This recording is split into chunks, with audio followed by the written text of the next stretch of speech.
એક તરફ ચોમાસાની શરૂઆત થઈ ગઈ છે તો બીજી તરફ મોંઘવારીએ પણ લોકોની આંખમાં પાણી લાવી દીધા છે। ન માત્ર એક કે બે શાકભાજી પરંતુ મોટા ભાગના મોંઘા શાકભાજીએ રસોઈનો સ્વાદ પણ બગાડી નાખ્યો છે। તેવામાં લોકો સામે મોટો સવાલ છે કે આવી મોંઘવારીમાં શું ખાવું। ટામેટાએ ફટકારી સદી, ડુંગળી થાળીમાંથી ગાયબ, ભીંડાનો ભાવ પણ આસમાને, મોંઘા શાકભાજીએ બગાડ્યો રસોઈનો સ્વાદ। એક તરફ ચોમાસાનો માહોલ છે, વરસાદ વરસી રહ્યો છે, પરંતુ લોકોના ઘરોના રસોડામાં મોંઘવારી માયા પાથરીને બેઠી છે।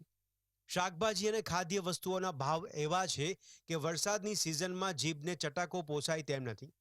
ડુંગળી હોય કે ટામેટા એટલા મોંઘા છે કે લોકો ખાવામાં પણ વિચાર કરે। મોંઘા દાટ ટામેટાએ રસોઈનો સ્વાદ ફિક્કો કરી નાખ્યો। અત્યારે મોટાભાગની શાકભાજી 100 થી 200 રૂપિયા કિલોના ભાવે વેચાઈ રહી છે।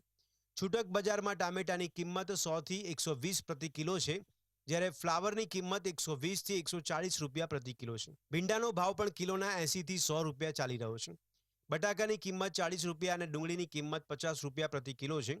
ઉપરાંત ગુવાર 100 થી 120 રૂપિયા પ્રતિ કિલો, આદુ 200 રૂપિયા પ્રતિ કિલો, કોથમીર 200 રૂપિયા પ્રતિ કિલોના ભાવે વેચાઈ રહી છે।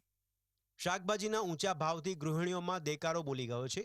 ડુંગળીમાં પણ ગરમીને લઈ અને મોટાભાગના પાકમાં બગાડ જોવા મળી રહ્યો છે।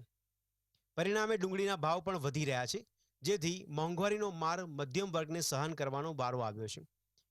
આ સ્થિતિમાં ગૃહિણી સામે એક જ સવાલ છે કે તમામ શાકભાજી મોંઘા છે, ત્યારે રસોઈમાં બનાવવું શું। जहाँ मैं रहती हूँ वहाँ विराटनगर में बहुत सब्जी महंगी है। 100 रुपये से किलो तो कोई सब्जी नहीं चाहिए। सभी सब्जियाँ महंगी है मैडम। अभी तो टमाटर भी देखो ना तो हमारे वहाँ तो 40 का 250 टमाटर है। और डूंगरी देखो तो 50 रुपये किलो, 70 रुपये किलो। आलू तो 40 से नीचे हुआ ही नहीं है बिल्कुल। 40 रुपये ही भाव है। कितने दिनों से आलू खरीदते हैं। क्या पता सरकार सब ऐसे बोलती है कि आलू गया विदेशी कंपनियों में वेफर बनाने के लिए, तो आलू का भाव तो कभी नीचे होगा ही नहीं। હાલની સ્થિતિએ ઉનાળાના આકરા તાપને લઈને શાકભાજીનો પાક નિષ્ફળ નીવડ્યો છે। આ ઉપરાંત વરસાદને લઈને પાકમાં નુકસાની આવતી હોવાથી પાકનું ઉત્પાદન ઘટ્યું છે। ત્યારે સ્થિતિ એવી થઈ છે કે જે લોકો કિલો શાકભાજી લઈ જતા હતા તે પણ 500 અને 250 ગ્રામની ખરીદી પર આવી ગયા છે।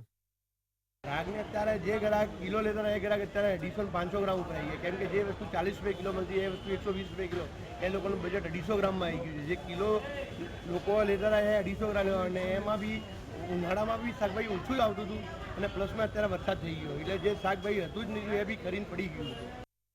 આગામી દિવસોમાં શાકભાજીના ભાવ ઘટે તેવી કોઈ આશા નથી।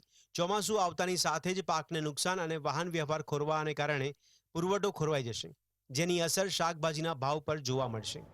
જતીન બારોડ, GSTV, અમદાવાદ।